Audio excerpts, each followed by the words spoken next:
Awesome. So for everyone here on Zoom, just let us know where you are dialing in from. It'd be good to get used to that chat box. This is going to be super interactive. So yeah, it'd be great to hear where you're all from. Just checking we're also, yep, we're on Facebook. So we're all good, Libby. So welcome to the third in VetU's monthly series of online discussions with financial professionals and friends, co-hosted by VetU to help you put you in the centre of your financial future. I'm Ebony Escalona, your co-host for this evening. I'm one of the crew within the VetU team and also the founder of Vets Stay Go Diversify. In this session, we want to help you explore your money mindset to make sure that it's in the best shape to help you, especially in this current climate. Money mindset has come up as such a huge blocker for people taking action to support their finances and their careers. So I'm really, really happy to be streaming this both on Zoom and within the VSGD community as well. And as we know, it's a super odd time, lots of uncertainty. We all hope, everyone here at VetU and VSGD, we all hope that you are okay. And obviously we can't physically catch up with each other, but these virtual kind of hangouts and online sessions are so important. We are super, super, super excited to have the awesome Libby with us today to help us concentrate on our relationship with money and how that can be enhanced. Libby's CV is absolutely incredible. She's a vet. Before she was a vet, she was a management consultant in the city, working on change management and business development. And she's kind of gone through life and fused these two awesome career paths to do loads of stuff within the vet profession and outside. And one of her big passions is actually helping people really tackle that money mindset and move forward with it. But actually, putting all that aside, the reasons why I've actually asked her to be a guest today is because during all this lockdown topsy-turviness, I've been forced to confront some of those things that I've been putting off. And I'm sure so many of you have got subjects like that and topics like that you've been like, oh, I can't run away from this now because I'm stuck. And some have been challenging and some have been easy. It's been good to hang up the pictures on my wall. It's been great to clean out the cupboards. But the money part has always been a bit of a sticking point.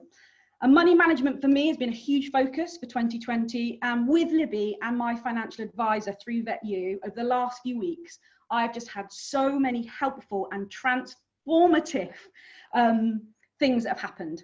And so I'm just so excited that Libby is here to help us discover our limiting beliefs around money, to set a really strong future goal around money, and to build that ladder into reality. So without further ado, I'm going to hand over to Libby, but this is interactive. Get in that chat. You're also going to be doing some Slido polls. And if you're watching on Facebook as well, get in those comments and Paul Horwood will be there to help you. So without further ado, Libby, off you go. Thank you so much. What a lovely introduction. Really appreciate it. As Ebony says, I am a behaviour bot. I'm the human animal, not the real furry animals.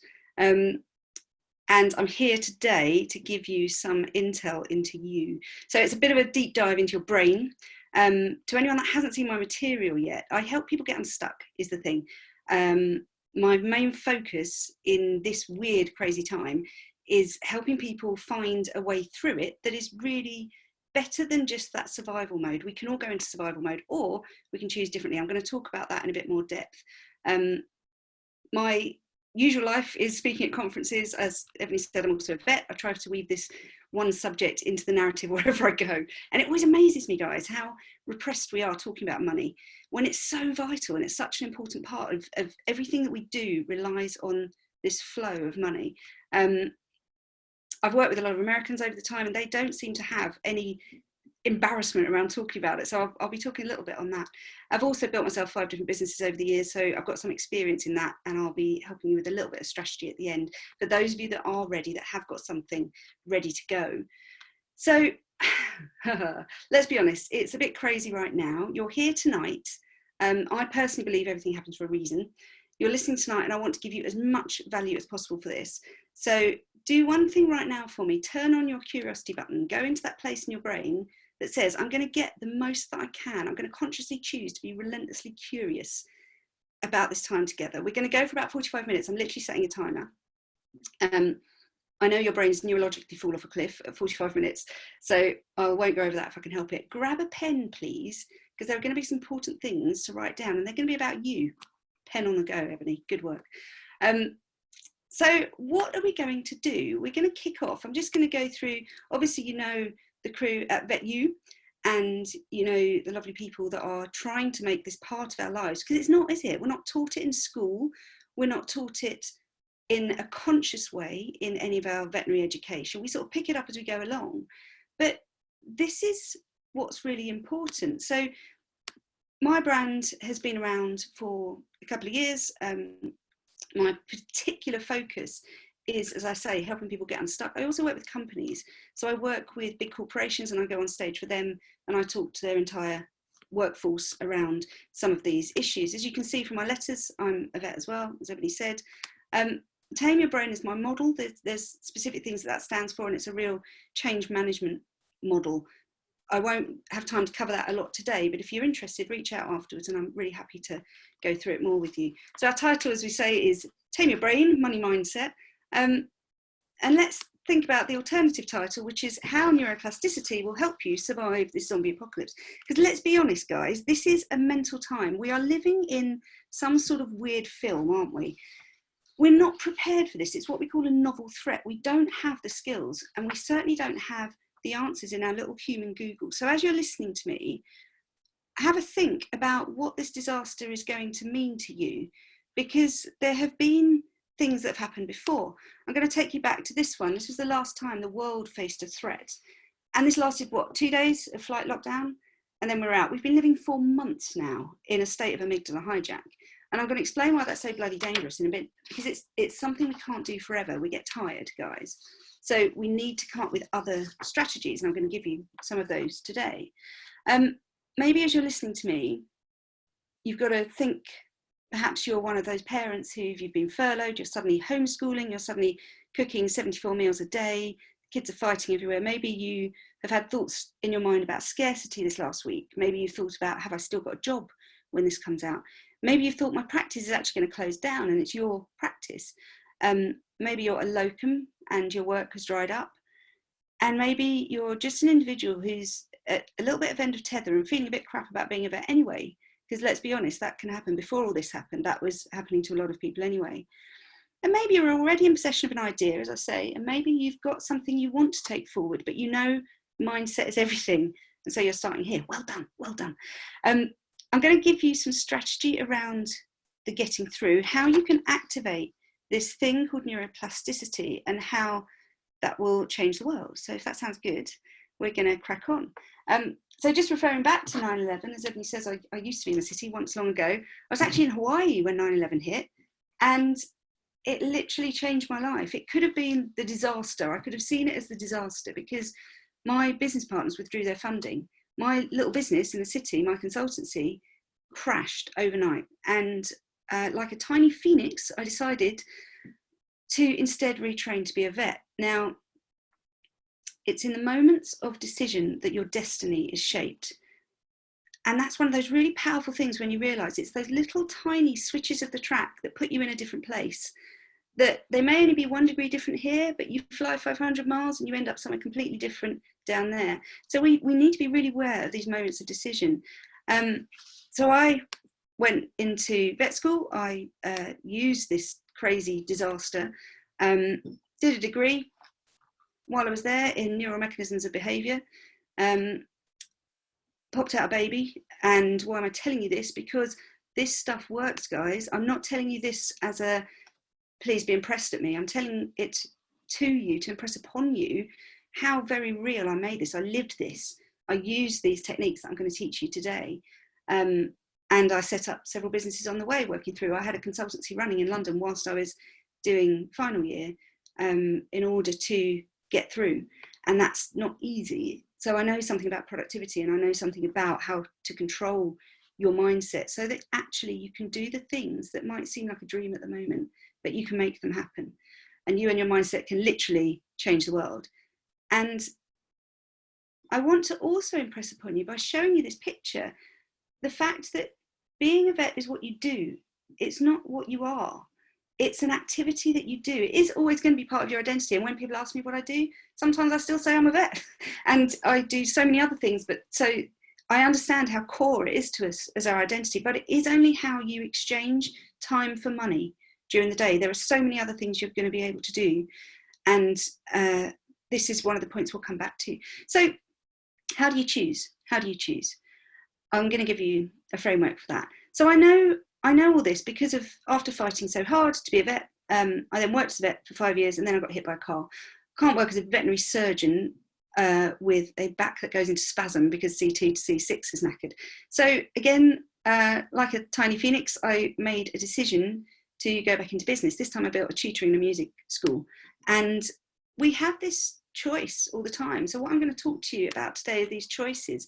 Most of them come from your cognitive beliefs. So my belief has always been, I will find a way. Always, I will find a way. So when I got hit by that car and I lost my livelihood, and then, by the way, just so you know, full disclosure about just how crazy the last 5 years has been for me, I then popped out a baby and then got divorced in the same year.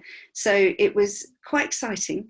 And in terms of what we do with our cognitive beliefs, you may have them, but you can change them. You can change your mind. There's never a point where it's too late to change your mind. And you've also got to be aware of something called the mirror neuron effect around this, and the brakes and accelerators, because all of these things come together. We're going to cover the mirror neurons first, because this is going to have a massive impact on your learning right now. And then we're going to go through the rest of these. And then as a result of all that, we're going to change the world. So if that sounds good, and that sounds like a nice agenda, let's crack on. So, active learning. Why have I just told you some stories? Because we're going to go into your money story, but to do that, I've got to have some connection with you, because you won't listen to me unless you understand where I'm coming from. That's just part of who we are as humans. You need to know that I've lived some of this, otherwise it's all just theory. We're going to talk about the things that I've actually tried out. And the reason I'm telling you in a certain way is because we've got a lot of knowledge about active learning. And by the way, what science knows and what business does are very different things. And there is a lot of knowledge about learning. The old way of learning is totally outdated. Traditional methods, you're 1.5 times more likely to fail. Active learning, you can increase your grades by a letter. And this is why I've set up a tutoring business, because as soon as I learned this stuff, boy, it was easy to get clients. The key to active learning is that human interaction is important. You know, the message that I'm giving to you now, 7% of it is the words I'm using. 38% of it is a pitch, pace and tone, and 55% is physiology. And your micro expression reading ability is kicking in. Even if you only see a tiny thumbnail of me, you're still reading that. So human interactions are important. Mirror neurons were the thing that they discovered. When one monkey eats a banana, the other monkey's neurons fire off as well. How cool is that? We only figured this out 15 years ago when we started doing functional MRIs, and we could see these circuitries lighting up at the same time. So every story that I just told you, you've popped open a new circuitry in your brain that says it's possible to be something other than just a vet.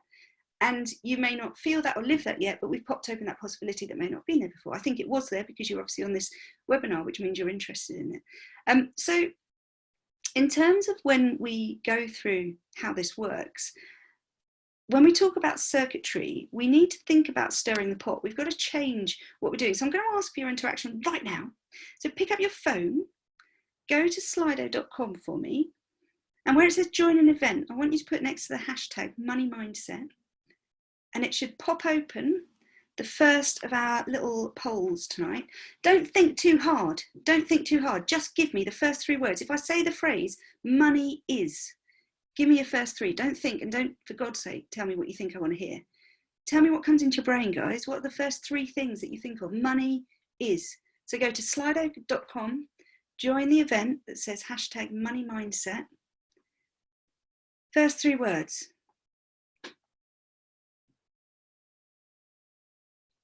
So have we got responses coming in, Abs? We have. They're slowly coming in. So yeah, go to your just browser. Thinking too hard. So we've got things like gateway, necessary, stressful, freedom, influence, exciting, possibilities, flowing. I like that one. Nice. Really nice. Security, freedom, choices, possibility, pressure, essential but stressful. Yeah, that's fair. Yeah, these are all great.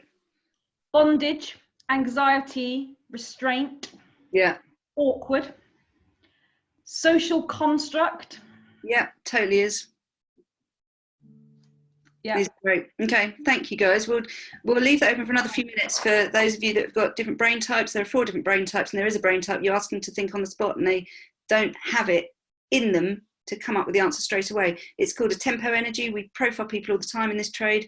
And if you want to know more about this, it's really helpful when you're talking about money, because we've all got different wealth profiles. One of those is that the tempo energies need time to process. They're not slow, they're processing, they're having a think about it. The dynamos are very quick, very fast to respond. They're the early adopters. The blazes are always thinking about the who question, and the steels are always thinking about the how question. Everyone's different. So don't beat yourself up if you can't come up with these on the spot. We leave it open for a bit longer. So we'll come back to that in a minute. Tell me what you see. If you look at that picture and you don't think too hard, you're seeing a very average British scene, aren't you? Let me ask you the question of, did you expect to see this? Does that fit the narrative? No, it doesn't. And why not? Because we work on a belief system. We see what we expect to see. Our brain fills in the gaps. There is a massive difference between reality and your perception of reality. Reality is the actuality, but your reality is personal to you. Now, if you've worked with me before, you know I've used that slide before at several conferences I've been at, so you would have seen that and gone, wait, I know that's not a spoon. But if you see that for the first time, you don't have any data to tell you that that's not a spoon, so you wouldn't have seen a fork. So our perception of reality is very much based on what we've experienced so far, especially with money. We've also got this pesky part of our brain, which is really clever, it's really helpful. The reticular activating system does an amazing job for us in filtering out your environment based on what you believe to be important. And this is called conformational bias. Epigenetics also shows us that behavior can be changed by your environment. So nurture really does create your nature. So it's like your brain is fed by your world, and then your world feeds back to your brain. It's a feedback loop. More on that later. In the meantime, here's my card to give you a real world example of the ROS and how it works. So ever had that where you buy a new car and then you're driving out and suddenly you're seeing that same make and model everywhere on the roads? Now, question, was that there before? Yeah, of course it was. People were always driving their cars around, right? Did you see it? No. Why not? Because your brain didn't deem it necessary. It filtered it out for you. It sieved the world around you to take out extraneous data. You didn't need to know it. So in terms of what we've got to deal with, we've got 14 billion neurons firing at 450 miles per hour. It's using up your oxygenated glucose to have that firing going on when you don't need it.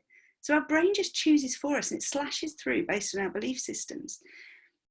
Now, here's the thing, that can dramatically change depending on one thing, which is which circuitry you've got running. Because if you're fearful of money, if money is stressful, if money is painful for you, if money is a threat, if money is in some way bondage, then you are going to be filtered out because the Raz behind your eyes is going, nope, she doesn't want to hear about that. It's stressful.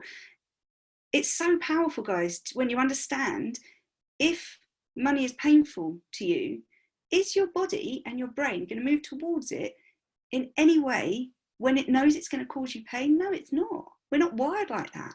So your belief layer forms your behaviors. And this is a really, really important point that I can't stress enough. When we look at beliefs, what we're talking about is a real ground zero. The beliefs inform your behaviors, which set your communications, both with your internal and your external, your world.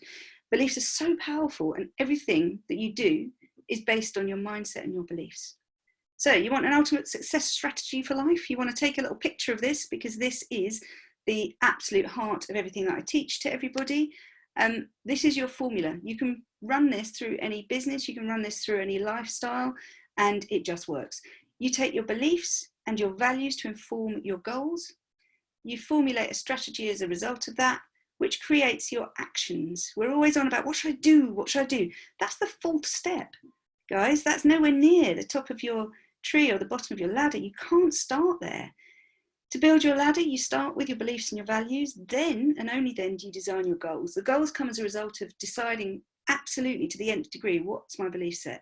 Then when you've done your strategy, then only then do you become a human doing. But you become a human being first. You have to understand where your core is. And your core is something I'll keep coming back to because it's so important. So here's my cupboard. And this is real world. This is actually how I live. I'm usually to be found on the road, traveling the country, delivering training to vets practices and living out of a hotel room and a suitcase. My kids are really confused right now because they're like, you're here? What's that about? They've called me dad about 18 times today. This month I should have been at BSABA. I should have been speaking next week at Head Nurse Congress. Instead I'm home. I'm here. It's all changed. And how does that affect how we behave? Because I decided, my belief was, when I'm getting back at midnight, the last thing I want is Tesco's in my life. So I decided I don't ever want to run out of those things that are important. I will keep at least 3 or 4 of them on the shelf. That was my strategy. So I built this strategy. So what's your money strategy? What do you do now with money? Because if you're avoiding pain, you might be saving yourself pain, but you may not be getting any pleasure. We'll come back to pain and pleasure in a bit. So you've been in a state at the moment for the last month of a little bit of overwhelm, a little bit of all these things going on that you have to do. And why doesn't that work? Because when we're in a state of overwhelm, we're triggering a different pathway of the brain. And if you are thinking about money and you're doing it from a place of overwhelm, you give up that long sight, that long focus. Your brain doesn't access those neuronal circuits. It actively shuts them down. It goes, that doesn't matter now. I'll do this bit. I'll do the here and now.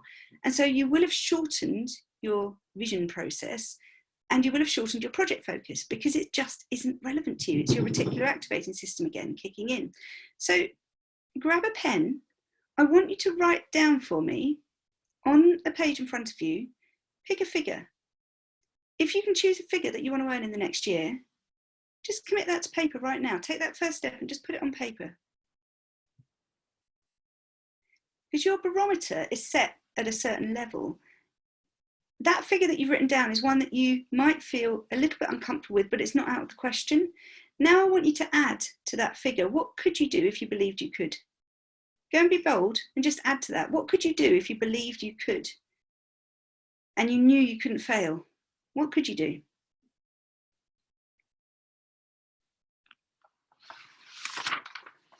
And here's the thing. We've just messed with your brain a little bit because what we've done is we've tried to tweak the barometer, and that figure that you've just written down, that second higher figure, might be making you feel a little bit itchy, might be a bit like, because we haven't adjusted your belief system around that yet. We've just put a figure down. Does that make sense? So your barometer is set to that first figure you wrote down.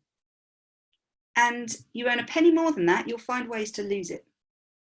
And we see this again and again. It's not what happens to you in life, it's the meaning you give it. And this is what's really interesting. And I'll come back to that as a concept again. We've got lots to cover, so I'm trying not to dwell too much on the things that I find fascinating. I'm trying to get through the material here, so bear with me if I'm going quite fast. Notice I said think of a number. That's because everything comes from our rational neocortex or our limbic brain.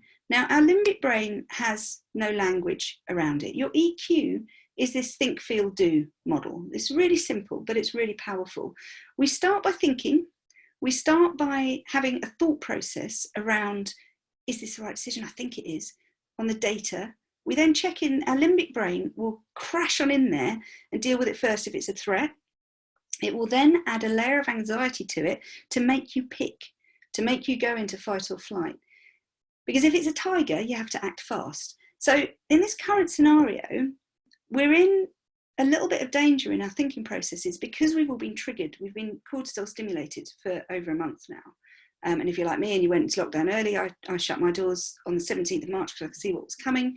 We're at week 7? I don't even know anymore. I've lost track completely. It's like Twixmas. But your limbic brain has got no language attached to it. So when I ask you that question of what 3 words do you feel when you think about money, sometimes it takes a little bit of digging to find those. And this is part of your money story as well. when we're talking about the difference between moving between limbic and your rational neocortex, and we start to unpin your belief systems, what do we need when we start thinking about that? Well, we need to look at what is money in the first place. So I think someone said this earlier, it's a powerful exchange idea. It's a concept that was made up to transfer value. After the days when we swapped a seashell for an avocado, you know, we came up with tokens. We literally came up with, well, it's worth this. It's a flow. It's a flow of exchange. Money is innocent. It isn't good or bad. It doesn't have any meaning other than the meaning we put upon it. And when we start to think about that, and by the way, guys, pick up your pen now and just quickly capture on the page what your 3 words were, because they went into the word cloud, but I want you to hold on to them as well. Just quickly go back right now, jot those down. Okay. So money is also a tool. It does what we want it to. So it's not only innocent, it does our bidding, is the other important thing to realize. Money gives you options, so you can buy your choices. And money is everywhere. It is literally growing on trees. It's made of paper, and it's just about everywhere you go. Who has it is a completely different question, and that's where flow comes in. Really, really interesting fact is that winning the lottery was the worst thing that ever happened to me. It's such a fascinating syndrome, and we'll come back to that later. But imagine saying that out loud. Imagine what would have had to happen for that to be the phrase that you used around it. So I want you to grab your pen now. I'm going to do a little bit of writing for you. Fill in the gaps. What I learnt about money from my mother was. So you can write that down as a prompt, especially if you're a tempo energy and you need to process. Write those words out. What I learnt about money from my mother was. What phrase did she use? What attitude did she have? What did she tell you subconsciously? What I learnt about money from my mother was.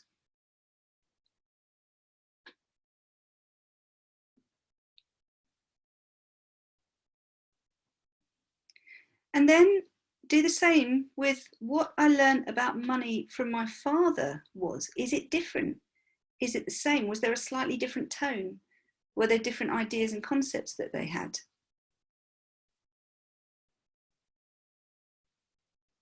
What I learned about money from my father was.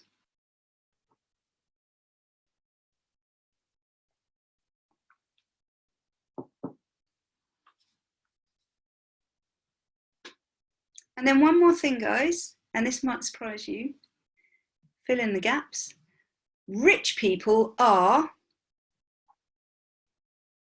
if the word wealthy resonates with you more, wealthy people are, fill in the gaps.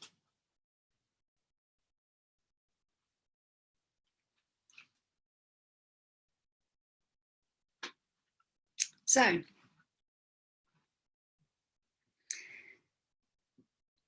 I don't know how that came across to you. Feel free to type into the chat box anything that you think just came up.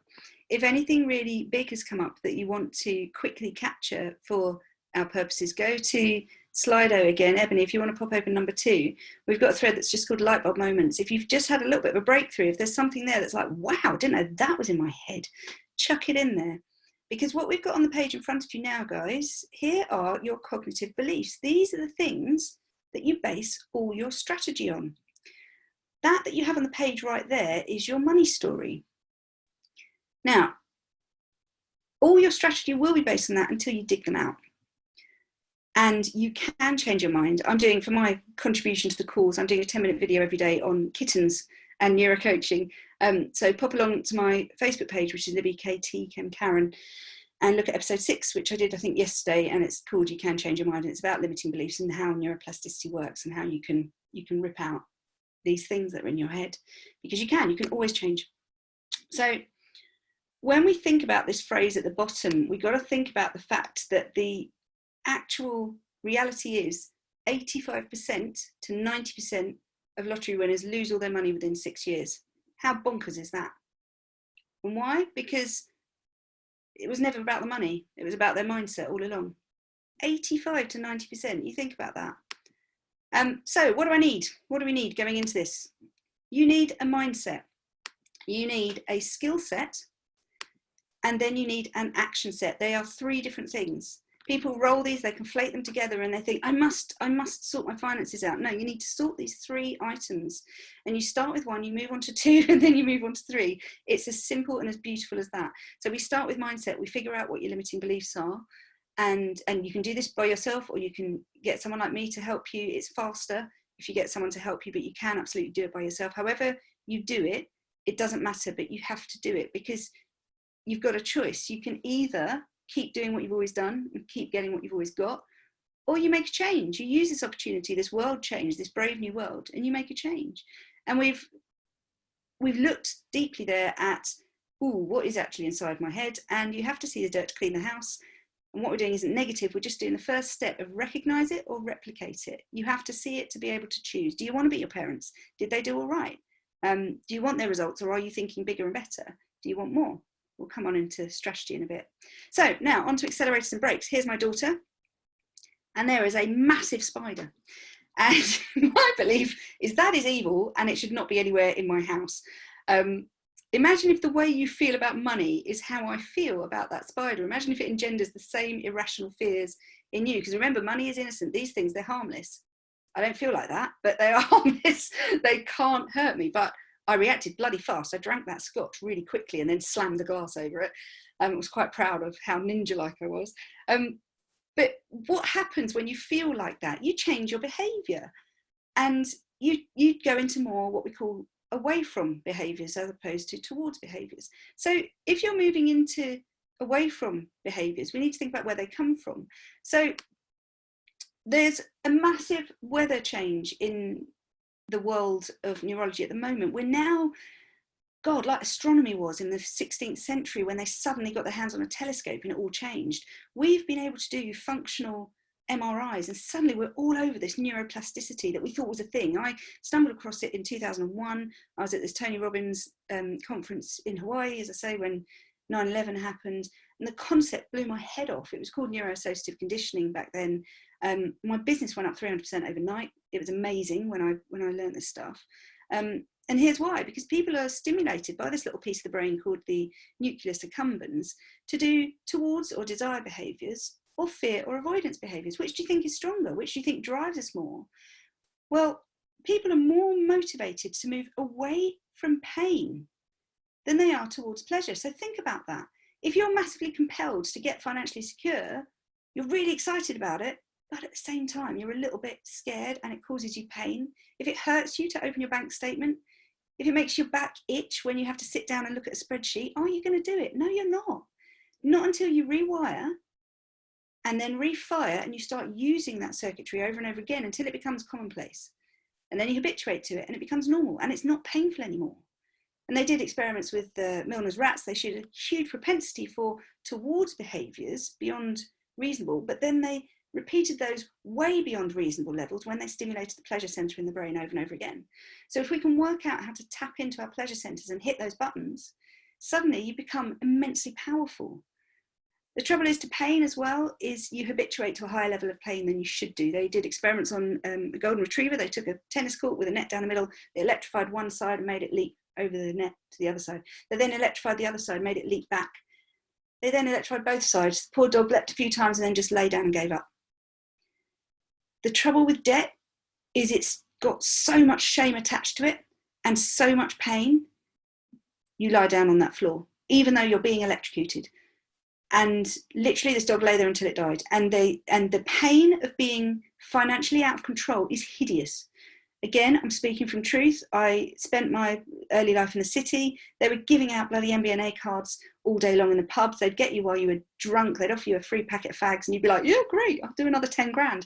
I think I ran up about 40,000 worth of debt at a time when I was earning about 40,000, which at age 25, 24, I think, is not bad.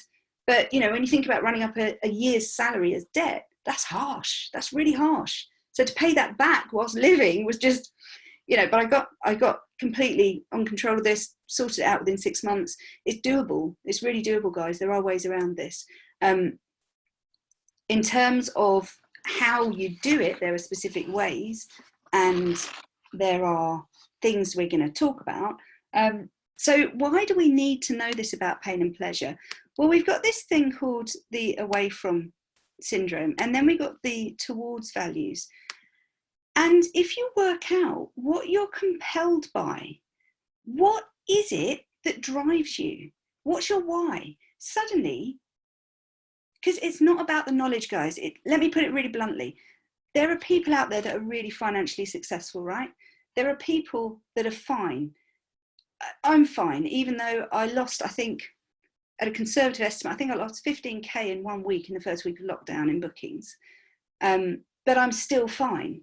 Now, I don't know if you'd be able to do that and be okay, but I'm fine because I've been able to build, and because I've structured, and because I've worked with my mindset for 20 years, I've got things nailed. The knowledge is there in the world for you. It's in the books. It's in the heads of people like me. Businesses are out there that's succeeding. There are people that are rich, right? Information is not enough. The information is there. Access to learning is not enough. Knowing what to do is not the same as doing what you know, is my point. So we have to translate into action these towards values and away. And to do that, we've got to get leverage. We've got to get leverage. We've got to work out what are the compelling things that really matter to you, that pull you towards pleasure, and what are those pain points that push you from pain. I'm a single mum. I've got 3 gorgeous girls that I must feed. So you bet I've got motivation. You bet there's enough pain in thinking, what if I let them down? You know, what if I fail? And those are questions. We're going to talk about questions in a minute, and we're going to set your primary question for you as my gift to you today. And by the way, if you stay on with us to the end, I've got a little gift for those that haven't died of screen fatigue. I know we're all zoomed out at the moment, so well done for being here at all. I think it's amazing. Everyone's exhausted from all this staring. That's why my slides are very simplistic, because there's too much going on visually at the moment. So we keep getting pushed by this lack of uncertainty in an unsafe environment. This fear pushes us into the amygdala hijack. We go into our emotional centre. The emotional centre has no language around it. So we struggle to cope with that. We just have feelings. We get physical manifestations. We get butterflies in our stomach. We feel a bit sick. Do you know it takes 20 seconds of negative emotion to get an acid wash in your stomach? 20 seconds to get hydrochloric acid flood your system. It's amazing. You can stimulate your chief cells with 20 seconds of negativity. So if you think about where you are with money, I want you to just write down for me, on a scale of 1 to 5, how sorted are you? 1 being, holy crap, I've got nothing, I can't survive another 2 weeks. 5 being, I'm all right for the next 6 months. So just have a little think about that. Write me down a number to one of, and you're not going to share this. This is just for you. Again, I don't ever want to shame people in this sort of environment. There's no shame attached to this for me. It's just a statement of fact. So I run a program called Tame Your Brain, and the first letter T stands for terrain. You must know, what does the terrain look like under your feet? Because it is never the map in your head, guys. And I can't stress this strongly enough. It is never what you think it is. The first step is getting clarity. The absolute first step is, where am I? So start with that number, and we'll talk more about that in a minute. So when we can calm the circuits, when we can calm the amygdala, and when we can move into this prefrontal cortex, we get back into our boss brain, our executive brain. We can go into our more logical human. We come out of that chimp mode, and we go into this place where we can change the wiring. And if we can change our wiring and calm the amygdala, and stop living in this fear state that, guess what, you and your clients will have been living in for the last month, 6 weeks. If we move more strongly towards being pleasure drawn, we become really powerful. The trouble is, change requires effort. And the level of effort increases as we get older. So when we're babies, our biggest brain plasticity is 0 to 3. So, and then by the age of 7, we've formed our model of the world. And we've decided what's what. After that, it becomes harder to change. You have to expend more energy to do it. You can still do it. You absolutely can. But it's a little bit more effort. So the effort increases as the plasticity decreases a little bit. So it's not a win-win situation. So it sometimes feels like you're swimming through treacle. And that's why I would always say, get a coach, get someone to help you, because it's easier when someone reflects back at you what's really going on. And actually, Ebony, do you want to share what you've learned with the neurocoaching we've done? I think we've done, 4 sessions, something like that. Do you want to give us a little share of your experience and tell us your win? Yeah, so it's been interesting. Actually, there's been some private messages come through, which I very much relate to. So I'll just share that, actually. Interesting, I think there's also a lot of shame, not just in not having money, which is how I feel. I come from a pretty poor, very poor background. And someone who's private message just said, yeah, interestingly, I feel there's also shame in having money, and that's why a lot of us feel uncomfortable asking for, let's say, negotiations or pay rises. That's And a really good point. My fiance has a completely different money mindset to me. He comes from a very wealthy background. He feels shame for his upbringing, and I feel shame for my upbringing. And Wow. we've just ended up, I don't know how we've collided, but we've ended up meeting in the middle. I'd had my head in the sand for years when I was nodding away when Libby was talking about that dog, and feeling pain and doing nothing about it. I had racked up a fair whack of debt, excluding student loans, and I just decided to ignore it and hope that it would go away. You know, I've got a phenomenal amount of letters after my name. I'm supposedly relatively intelligent, and yet I feel, you know, stupid and small and insignificant and unworthy when it comes to money. Not anymore, by the way. I don't feel this anymore. Good. I'm pleased. And Libby and the team at VetU and the financial advisors have massively helped me think about that terrain. So just getting that clarity, and I've just put in the chat box there a financial health check support sheet. For the first time, Libby made me go in fine detail and actually say, what is your debt? I was like, I don't know, I think it's this. She's like, but do you know? And I was like, no, I haven't even looked at my debt record for about 3 years. But the wonderful thing is, we started this before lockdown with my financial advisor, but by December 2020, I will have cleared all my debt. So I'm 37 on Saturday. I shouldn't, the word should, I guess I should remove, but I feel like I should be further ahead in like my financial acumen, if you like. But the wonderful thing is that actually my income hasn't changed. In fact, it's gone down, but my proactivity to budgeting, spending, where I'm keeping my money, putting my money has changed. And that's incredible that I have a very clear plan. That terrain now is so clear. There is no question how clear that terrain is. And I know what I need to do to get from A to B. And that is, it's been incredible that Libby and Andrew have managed to kind of move me out of my own way. Brilliant. There you go. Brilliant. And so how do you feel about the next 6 months coming up? I feel like ready to take action and actually want to look at my bank account, which I literally only look at my bank account when I get a text from HSBC going, you're in your overdraft again. And that's all you to then go there. Yeah. So it's great now to be able to go, no, this. Amazing. Well done. It's amazing. So good. Thank you for that. So we're going to the year of management. 2021 is a year of savings and so good. Yeah, and that's the 5 pillars, isn't it? And that's where we need to, look at planning, but you got to get the debt sorted first. You can't do anything until you sorted that bit. So yeah, perfect. Thank you, Ebony. So we're coming to the good stuff now. So I hope this has been useful so far. We're now going to move into what do we do? Here's your brain in a very simplistic diagram, but I love this because it makes it so clear. We need to move out of our hypothalamic pituitary access point, and without wishing to bore you with second-year neurology, because I know no one wants that, we need to move from this sympathetic triggered state into our drive states, into our activating our motivational system. And we're now in the possession of your money story. We've got your money story locked down. We've got what messages did you get from your big people? Because they're a bit magical, aren't they? They can do everything. They've got all the power. They've got all the money. And so their attitude to money informs yours, because subconsciously you think, well, that must be how it is. You've only got 2, possibly 4 big people. And so when you have this imagery and this modeling going on, it's really difficult to then think about, so what do I actually want? What do I actually get? So here's the tools you need. We're going to go through something that is really simple. So I want you to draw this, and we're going to pick an example. We're going to pick a class 2 behavior. So that's something that doesn't always feel good, but is good for you, is good for the world, and moves you on, like getting your finances sorted. We're going to pick going to the gym. So I just want you to draw this 4 square, and on the top left-hand corner, we all know them. Jot down 1 or 2. What are the positives if I do go to the gym? So it might be lose weight, get fit, get an endorphin high, get some hot men to stare at. I don't know, whatever your thing is, just write down what it is that you get if you do go to the gym. Now, we all know that, right? Then here's the little sneaky bit of your subconscious that you may not recognize, and that's the top right, the red. what are the negatives if I do? It takes time, doesn't it? It takes money, get a bit hot and sweaty. It might be a bit painful. There are reasons not to. Also, if you do go to the gym, it makes it completely pointless to order Domino's and drink beer, because what did you just do? What's the point of that? And as an intelligent human being, you then feel like a bit of a twit. So there are negatives to going. Sometimes it's easier to say, I'll do it next week. So that's our top line.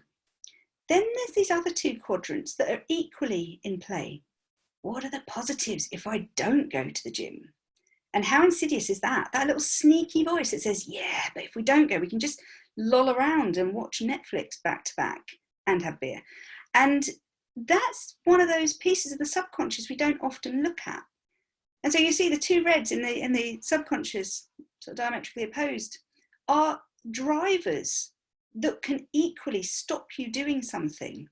The two blues, what are the negatives if I don't go, are the two drivers that can make you do something. Does that make sense?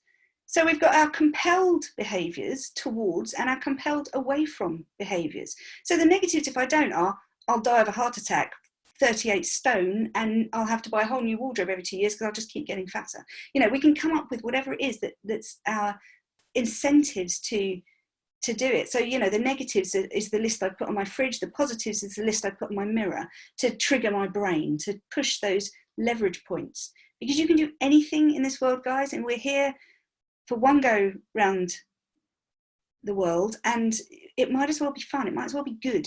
We might as well get a grip on our conscious and subconscious because they're driving us whether we know it or not.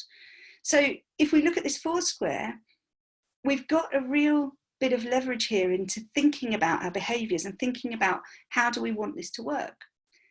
So any questions about that, pop them in the chat now before you forget. We'll come back to them at the end. But this is one of the most powerful things that I can give you, and I hope you can see the merit in that. And even if you just have this somewhere around your house, you can keep triggering yourself by, okay, let me think, any decision you've got to make, you can run this. Okay, what are the positives if I do and what are the positives if I don't, and then the negatives and vice versa. So here's how it works. First, we start with the, well, I really want to. And then our brain goes, yeah, but also I don't want to. And then the don't want to and the subconscious side. And then there's the really don't want to. And these are the four layers through our brain that are triggered one after the other. And we only really know about two of them. So it's worth thinking about what this means to you. And those two diametrically opposed are worth thinking about as well. So I said a phrase earlier that I don't know if it resonates with you, but nothing has any meaning other than the meaning we give it. You could make that meaning of going to the gym all about quadrant 1, or you could make it all about quadrant 4. You can choose what meaning you give it. So just picture yourself on your own sofa, watching a film, glass of wine, you hear footsteps upstairs. Now, what feelings would you feel if you know that's your partner? It might be something like safe, calm, happy. But now imagine you remember that earlier you left that bathroom window open and you know yourself to be alone in the house because you live alone and there shouldn't be anyone upstairs. Now what feelings do you have? I bet they're not safe, calm and happy. The same auditory stimulus gives you a completely different trigger because of the context around it. So the meaning you give it is hugely important. Same neural input, but what meaning have you given it? And neuroplasticity is all about choosing this context. What do we want to frame up around this? What meaning do we attribute? And when you attribute meaning, guess what? You change your behaviour. And so we need to start thinking, how could I see this differently? If you are that locum listening to this who's just lost all their work, if you are that small business owner that's seeing your turnover tank to 25% of normal, then what meaning are you going to give this? I'm not for a minute saying, dance around the garden going, there's no weeds, there's no weeds. It doesn't bloody work. Affirmations don't work on their own. What I'm saying is, get a bloody big stick and start digging those weeds out and start getting a plan, getting a strategy together. And you've got to stop looking at the present. You could do what you've always done, get what you've always got is the thing. So we need to visualize ourselves in the future. So in my head, I could be her, I think, and have the white steed. But to do this, we've got to ask a better question. So your brain is human Google, and we all run off a primary question. Mine has always been, for as long as I can remember, how can I make this better? And that's why I went into consultancy. That's why I went into stitching up animals. How can I make this better is something that drives me. And you've got a primary money question too.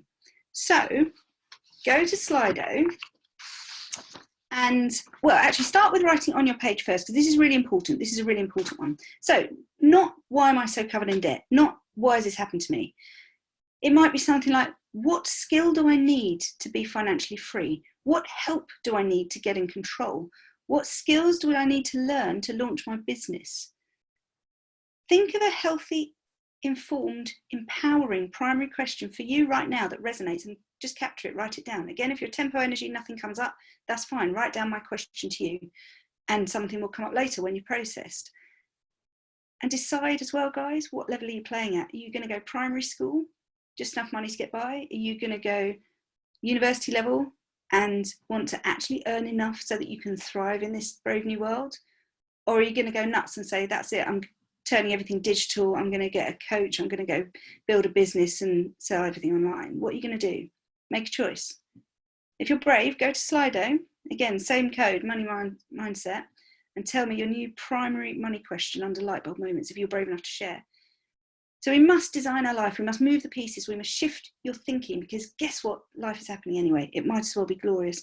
Don't get to your deathbed and think, I wish I'd been braver. Don't get there and think, what if is the worst feeling in the world. Just now's the time to make some changes. Don't settle, is what I'm saying. Don't ever settle. One thing I'd like to add on that actually quickly is, you helped me see this. One of the questions that I actually said in my head is, who do I need to delegate to, and whose help do I need? And interestingly, a lovely woman who's on this chat right now, Holly Sutton, came to me and said, how can I help? Lovely. And this final year vet student, who is just an absolute dream to work with, she's part of the VSGD team now. I'm paying her. So in some senses, I'm investing in her and in VSGD in order to free myself to do other things.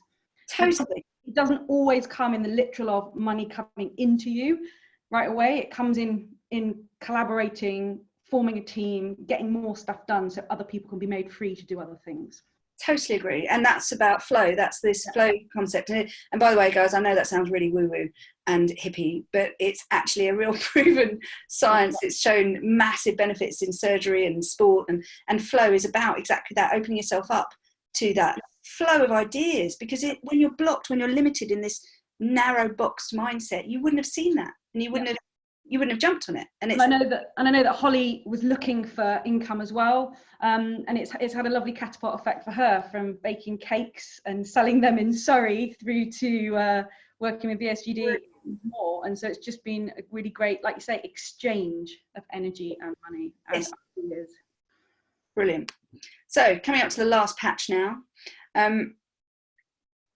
just talking about this idea of what money is. And money is not good or bad. And to me, it is a tool. It flows to me. And this idea of flow is like choosing the path of least resistance, choosing the way water moves, the way things just go downhill in a very natural way. And once you know what brain type you are, it does get easier, because you understand what your own flow is. And again, if anyone wants help with profiling, I do that as a business consultant for both for practice teams and for individuals. So shout at the end. But money to me is about, I can choose things. I can choose to eat well. I can choose to feed my babies. I can contribute more. It's freedom to do good things, and it helps me serve more. So let's just go back to that lottery winner that says, winning the lottery was the worst thing that ever happened to me. How is that possible? How does that become the truth? Well, it's because they've still got the same mindset. So the statistic is 85 to 90% have lost it within 6 years.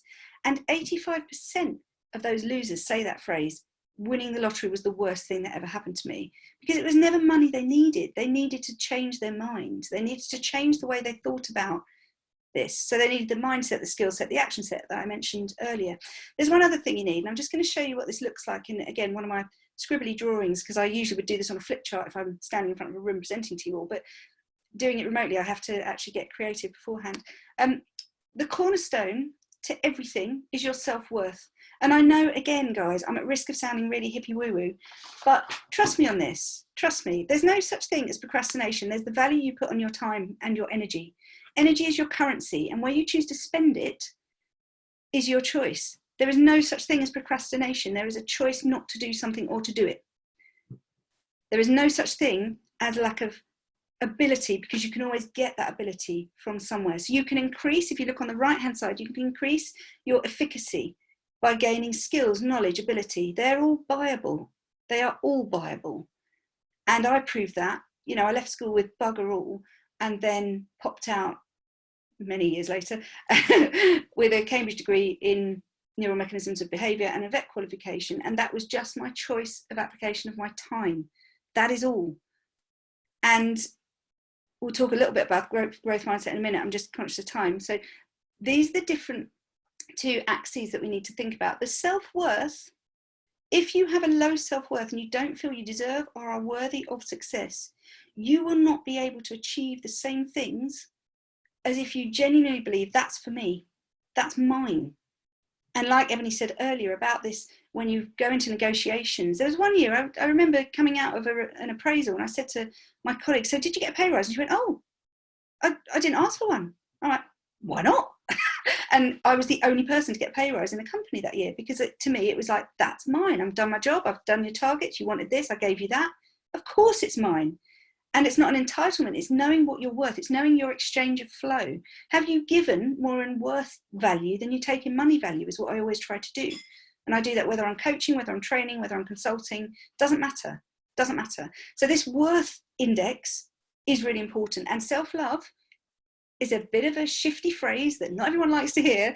But if you think of it instead of self-value, how much do you value what you bring to the table?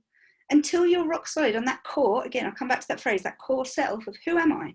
What are my values? What are my beliefs? You cannot begin to build your ladder. So your ladder is built both on these sides. So you need to have a knowledge of what you bring to the table and a worth around that, and feel that it's possible to be highly efficacious around that. Then we can start leaning your ladder up against the wall. So when we lean a ladder, what we're looking at is, what view do I want from the top? And we start there. What's your outcome? What does it look like when it's finished? And then we work backwards and then we step backwards. So right now, guys, just really quickly, draw me a little ladder on your page. At the top box, what does it look like? Is it called financially free? Is it called clear my debt? Is it called set up a business that sustains me and my family? Put the top of your ladder in for me. And now put the bottom of your ladder. Where are you now? What's the next step? What's the first step? Just the next rung. And now go back to the top of your ladder and work backwards. To get there, what would I have had to have done to get to that top rung? What's the thing below that? And again, if you're a tempo energy or blaze energy and your brain's whirling with lots of things, don't stress, process it, come back to this later. Dynamos are there already, steels are overanalyzing it massively, probably building a spreadsheet as we speak. We've all got different brain types and we honour all those types because they just work differently. So just work backwards. What would that take? Okay, so what would that take? And just quickly write down 5 or 6 things that close the gap. In business analysis, we talk about closing the gap from the as is to the to be. So we move from as is, where we are now, that terrain piece that I told you about earlier, to the to be, where do I want to get to? So just spend 30 seconds just quickly filling that in now. I'm going to go on to the next slide because I'm conscious of your evening. So last little bit, guys, thank you for staying with me. There will be a present at the end, just like going to a party, small party bag. So we've done your cognitive beliefs.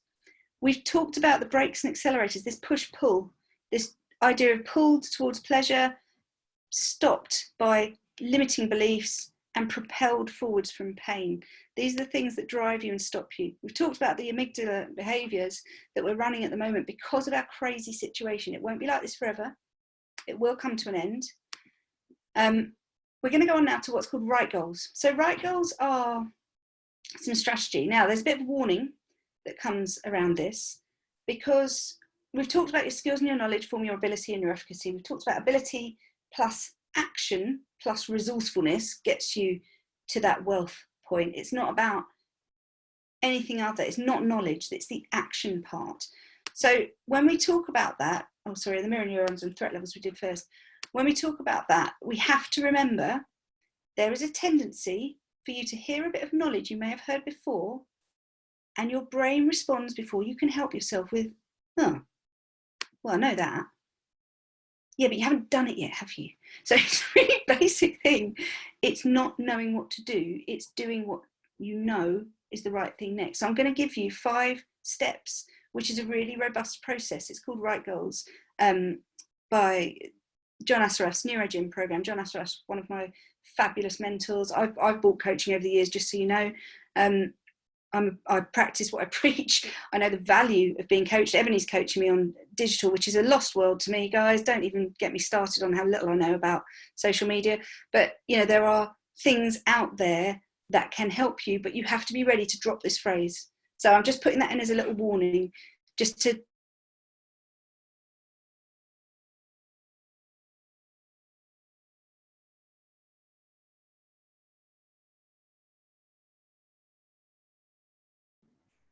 Have we lost Libby? Oh no, just as she was saying she's not that great with tech. And like an omen. And they killed it. Oh no. It looks like she's stabbing something anyway. It's oh dear. But there's been some really good things coming through on Facebook as well. So yeah. Emma's saying there's also enough for everyone. I think vets are used to translating their good and bad and often excessive competitiveness into thinking they need the money and not others. However, there is enough money as energy for everyone. There's lots of money out there. It's an exchange of money for beautiful and positive energy. That's Emma from Australia. I think we have lost her, haven't we? Completely, which is such a shame. I feel like we're just getting to like she has a party bag. There's been some good light bulbs and actions as well for individuals. So some light bulbs about build bigger partnerships. People are now starting to feel excited. People are also feeling that they're just actually accepting that their parents had a lot of influence on them. And some other light bulbs is about income independent of the hours I put in. And I think that is a huge one. It's been quite interesting, actually, speaking to the financial advisors that support VetU today. And a lot of people they've been speaking to were umming and ahhing about certain solutions, such as income protection, because they thought it was too expensive. And now they're like kicking themselves that they didn't get some of those products and solutions to support them because now they haven't got their income. And actually the income protection that they were going to get would have covered them for things like this. So again, it's interesting when you think about when you think something's of value or something's of expense. And again, that all comes back down to the money mindset. So Libby, are you back? I'm back in the world. Thank you for the fill. So here we are, is our growth mindset, fixed mindset. And what you just said is really important, though, because there's no word for something that's expensive but is worth it. The word value doesn't even cut it. You know, it's value means usually it's cheap. And so we don't have a way of processing things that are costing money but are really worth it. So there's growth mindset and fixed mindset.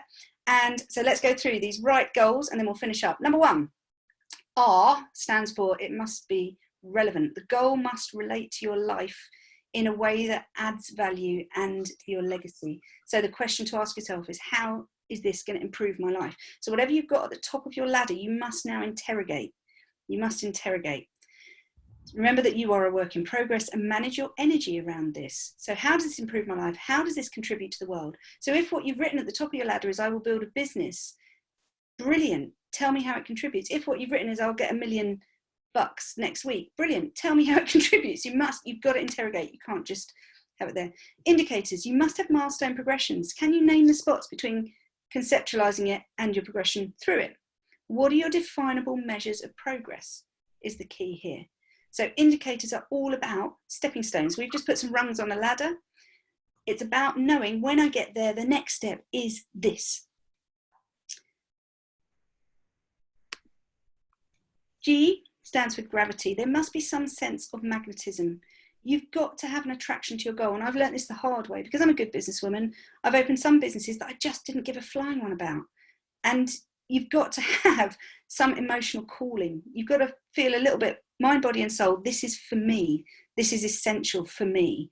It can't just be a good business idea, guys, because you'll get bored. It takes work to build something. It takes work to set yourself on a path.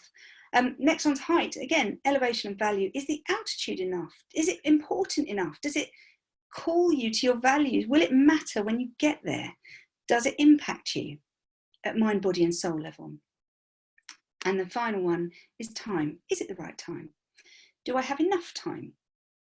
Can I not only pursue it, can I complete it? And is that an acceptable gap between the time for completion? For me, is that okay? So I'm just going to play this to give our brains a break from all that thinking as we look at this tiny creature learning from its mummy. We modelled our parents. We've got on board a set of values and beliefs. They may not suit us. And look, it's sort of going, what, are we doing this? What, down here? Oh, like that. Okay. And then, what? Oh, bored now. And it's trying its best and it's copying as best it can. And you've got to be kind with yourself when we're talking about mindset. It's bored now, just eat you. And we have to do what feels right. And you've done it a certain way up to now. And there's no shame in saying, okay, I've got to change track here a little bit. I've got to change tack, swing the boat around and sail off in 1 degree different, or it might be 10 degrees different, or it might be 200 degrees different. But whatever you do, you've got to do it now, because there's no point waiting. And we're in this crazy time where we've got the time. So we have this choice of what do we do? Take action. Don't wait. What you've written down, I want you to now commit to 2 things you're going to do. Jump on our final Slido, which should be how you feel about money mindset now. And I hope this is positive. We're going to leave running the other one as well, of light bulb thoughts, actions, and we want you to contribute some action points to there, because it is all about what you do. It's not what you know, and it's not what you feel. So think about what's going to happen next. My little present to you all is thank you for listening. I'm doing free clarity calls to help you find out what your terrain is, what your next step is. You can book that by using the reference Vhat. Go to my website, kemkaran.com, and there's a little page called Book Libby. And if you click on there, there's a free of charge initial clarity call that I've set up. And I'll do 30 minutes with you really happily to get you sorted and get your feet on the path. I will also be launching a group coaching program soon in the next 2 weeks around money, because it's such a concern for so many people that have had to change dramatically. So group coaching is more affordable. I usually go out at a huge rate per hour, but groups, we can do it at much more affordable. So if you're interested in that, please do let me know and drop me a line through the website and start thinking about what's next for you. What do you want from the next year? Because it's happening anyway. This is Ikigai that I'm just going to close with. This is a Japanese concept, which means you do something you love, something the world needs, you're paid for it, and you're great at it. And that glorious conflation in the middle is what I wish for you. So many thanks for listening, guys, and I hope that was useful. And my name's Libby Kemkaran Thompson, and that was Tame Your Brain Money Mindset, and there's my addresses at the bottom. Super. Thank you so much, Libby. And I think the Ikigai stuff as well fits really well with what Matt Dobbs, part of Vhat, has said. You know, the definition of a professional is just to earn enough to carry on doing what we were trained to do. We need to adopt a mindset that earning is about giving us the full life we want, not just in our professional life. Like you say, we've only got one. This is not a dress rehearsal. We've got one. And so I think that's so true. Stuff coming through on how do we feel about our money mindset now, a bit better, less stressed and ready to take action, feeling calm. So yeah, it would be, we can't have 2 polls running annoyingly at the same time. So all right, we have to open the other one up. Yeah. People want to pop in the chat box as well, or on Facebook, some of their, maybe put one action point you're gonna do, and it'd be great to hear that, because there's definitely something as well out there. If you put something down, if you write it down, or if you tell someone, once I told Libby and told my financial advisor I was going to do something, even though I had no idea how to do it and I was petrified, I had to do it. And them ringing me and calling me every week means that it happens, which is great. Yeah, so do share that. And again, just a reminder as well that Vhat is also always here. We try to provide 3 things to you. Like I said, I'm 37. I wish I'd learned this when I graduated, not just about money mindset, but how to budget properly, the people that I needed to actually find to help me take action. I don't have to, just like a mechanic, I don't have to know how to fix my car. I need to know a mechanic that I trust in order to help me. And that's exactly the same with my finances. So VetU is a place where we have conversations like this, where we can open up and kind of smash that stigma on the shame or the excitement about money. It's a place to talk about it in both ways. That's number one, and that's why we're doing this every month and why we're here today. The second thing that we do is we connect you nationwide with trusted financial advisors, independent financial advisors across the country, and they are very kindly waiving their consultation fees. So anyone that comes to VetU, you can get some amazing financial advice. You can choose to take up products and services and solutions with them, or you can choose to go elsewhere. That's absolutely fine, but they want you to take action, much like Libby is saying, or want you to take action for your financial future.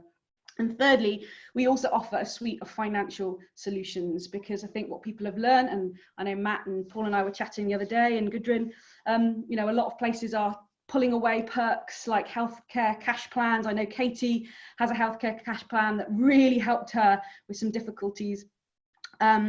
It's about having your own personal finances in your pocket, in your control, from pensions, income protection, healthcare cash plans, you name it. So that's what we do, and that's why we're here.